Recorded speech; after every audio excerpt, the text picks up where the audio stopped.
వ్యక్తి ఏ రకంగా మాట్లాడాడు దాని మీద స్పందిస్తారు, అంతే తప్పితే ఆ కులం వాళ్ళు మాట్లాడితే స్పందిస్తారు, ఈ కులం వాళ్ళు మాట్లాడితే స్పందిస్తారు. మనం మాట్లాడినటువంటి భాష ఏ రకంగా ఉందో దాని మీద స్పందిస్తారు.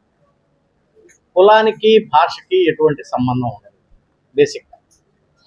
మీకు ఒక ఉదాహరణ చెప్తాను.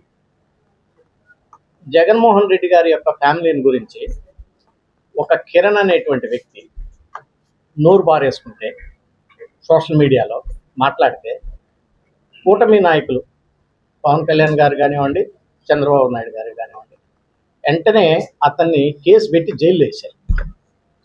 అది కూటమి తీసుకున్నటువంటి బాధ్యతమైనటువంటి ఒక మంచి ఆలోచన. ఇమీడియట్గా ఖండించి వాళ్ళని జైల్లో వేశారు.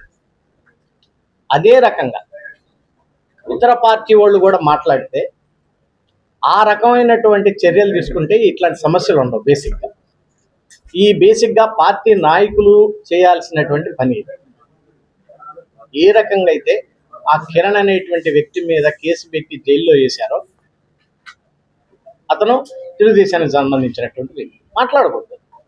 అదే రకంగా వేరే పార్టీ వాళ్ళు ఎవరన్నా మాట్లాడితే ఆ పార్టీ నాయకులు వాళ్ళ మీద అలాంటి చర్యలు తీసుకుంటే ఇలాంటి సమస్యలు రావు.